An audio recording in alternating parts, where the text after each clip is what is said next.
Bahasa Indonesia bagus. Sebab itu bahasa Indonesia cepat berkembang. Bahasa Melayu ini, bahasa Melayu mati sekarang. Mati sekarang. Istilah yang ada kepelikan menyebabkan orang mentertawakan bahasa Melayu. Istilah yang ada kepelikan menyebabkan orang mentertawakan bahasa Melayu. Kan salinan keras. Salinan keras. Hai guys, jumpa lagi. Kali ini kita masih membahas bahasa Melayu Malaysia dan bahasa Indonesia. Dari seminar bahasa Melayu di Dewan Bahasa dan Pustaka Malaysia belum lama ini, ada hal yang menarik. Misalnya mengenai penciptaan istilah bahasa Melayu Malaysia yang aneh, bahkan akhirnya menjadi bahan tertawaan. Yuk kita simak video berikut ini. Dan lagi satu aspek, dari segi terjemahan istilah pun kita boleh lihat juga, sebab kadang-kadang dia berlaku satu istilah yang ada kepelikan menyebabkan orang mentertawakan bahasa Melayu. Istilah yang ada kepelikan menyebabkan orang mentertawakan bahasa Melayu. Contoh bila kita terjemah terus dari perkataan saya, contoh, mengapa salahnya kalau kita menggunakan uji laksana? Dan surat rasmi Kementerian Seri menyatakan uji lari, kan pelik. Dan surat rasmi Kementerian Seri menyatakan uji lari, kan pelik. Menyatakan uji lari, kan pelik. Kemudian dia sila sertakan salinan keras. Salinan keras. Kemudian dia sila sertakan salinan keras. Salinan keras. Ada keras lembut pula. Salinan lembut, salinan keras. Sedangkan kita boleh tukar dengan jelas salinan kita ataupun salinan maya. Kami berbincang dalam kalangan guru-guru untuk mengangkat istilah-istilah ni digunakan di sekolah. Tak tahulah dia masa boleh terima atau tak terima, sebab kita rasa tak perlu kita ikut semua. Contoh, ada perkataan one page report.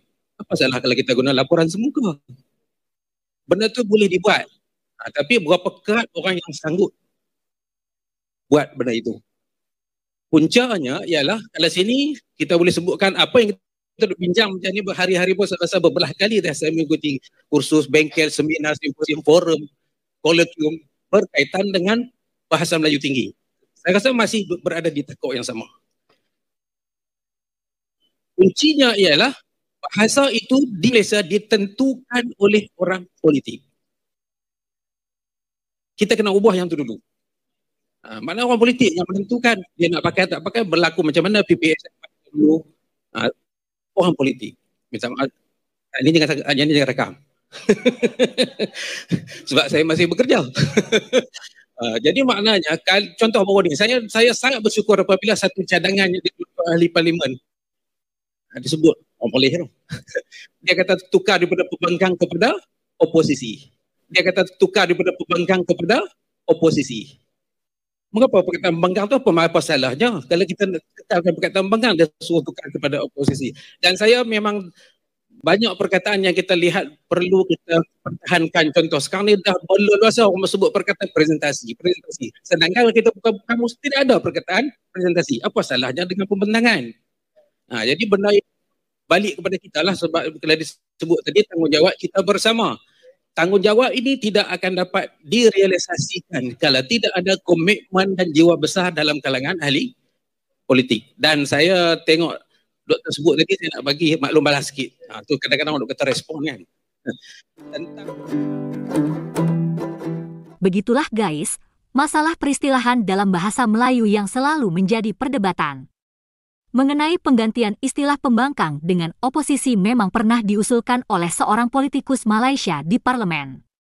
Tapi hingga kini tampaknya tetap istilah pembangkang yang populer di Malaysia. Yuk kita lanjut lagi. Jadi betul lah, bahasa jiwa bangsa, bahasa menunjukkan bangsa. Terima kasih Dr. Cham ya. Minta maaf lah kerana suara berhenti. Sebab kita ada pusingan 3 ni. Ya, pusingan 3 ni, dalam pusingan ini tuan-tuan ya, bicara kita fokus pada isu yang dibangkitkan oleh seorang sarjana yang mengatakan dirinya pensyarah dan pakar bahasa. dalam sebuah klip video, kami semua dah tengok dah klip video tu ya, yang masanya 5 minit 41 saat itu udah viral ya, viral. Dah banyak orang tengok. Dilemparkannya kritikan secara terbuka terhadap DBP. Fokus kritikannya ialah istilah. Percakapannya macam dalam bilik kuliah, tetapi tidak nampak sesiapa audiennya. Video tu. Antara kritikannya tuan-tuan ya, saya buat transkripsi doktor 1 hari. Nanti dia bagi doktor. Pagi sampai petang. Sebab semua yang disebutnya saya akan tulis. Termasuk A, E, O, A. Semua masuk. 1 hari saya cakap tu terang. Pagi sampai petang. Okay. Antara kritikannya yang agak pedas ialah antara ya, Dewan Bahasa tak boleh mengejar perkembangan bahasa. Ini perkataan dia ni ya, bukan saya tafsirkan.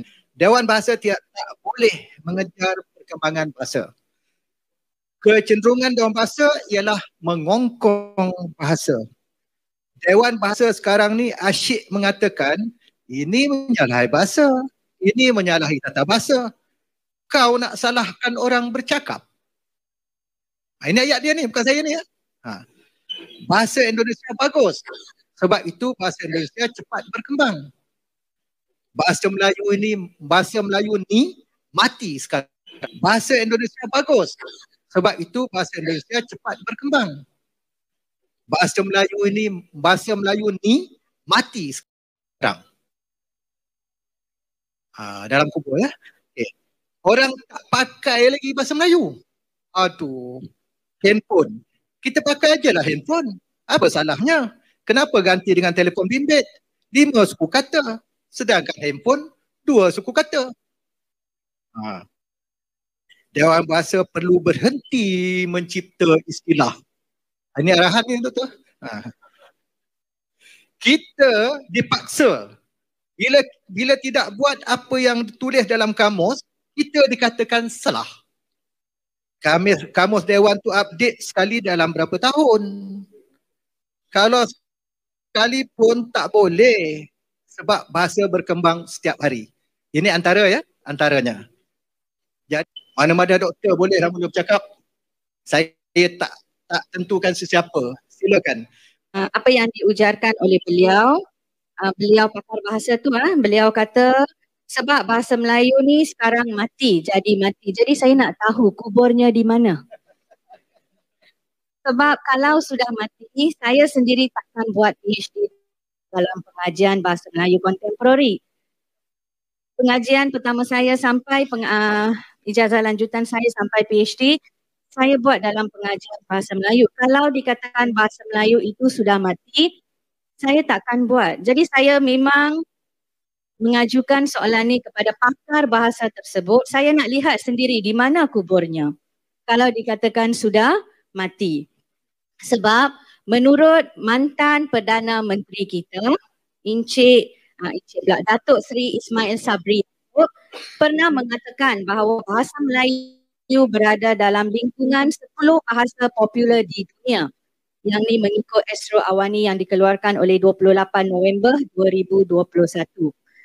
Jadi yang ni jelas menunjukkan bahawa bahasa Melayu kita tidak mati. Dan kita tentang kedudukan bahasa Melayu juga pernah dikeluarkan dalam sumber berita Mediacorp Singapura yang mengatakan bahawa bahasa Melayu menduduki tangga ke-6 dengan lebih 280 juta penutur di dunia meliputi Singapura, Malaysia, Indonesia, Brunei, sebahagian penduduk Thailand dan Filipina. Kemudian menurut kajian, disebabkan saya seorang doktor jadi kena ikut kajian, Irma Wani Osman dalam jurnalnya, jurnal pun saya bawa, tak tipu. Okey, yang ni jurnalnya, dalam jurnalnya beliau mengatakan bahawa bahasa Melayu di dunia mengangkat martabat bahasa Melayu sebagai bahasa utama di dunia. Jadi perkara ini jelas menunjukkan bahawa bahasa Melayu kita tidak mati. Okay. Mungkin masyarakat anggap bahasa Melayu sudah mati jadi mereka menggunakan bahasa Inggeris. Okay. pada pandangan saya, masyarakat yang menggunakan bahasa Inggeris ni tujuan utama mereka hanya untuk menunjukkan status mereka. Begitulah guys, halusinasi kaum Melayu Malaysia tampaknya tak kunjung sembuh. Propaganda mengenai hebatnya bahasa Melayu memang luar biasa di Malaysia, sehingga masih banyak yang meyakini bahwa jumlah penutur bahasa Melayu mencapai ratusan juta. Terima kasih sudah menonton sajian kami. Sampai jumpa lagi.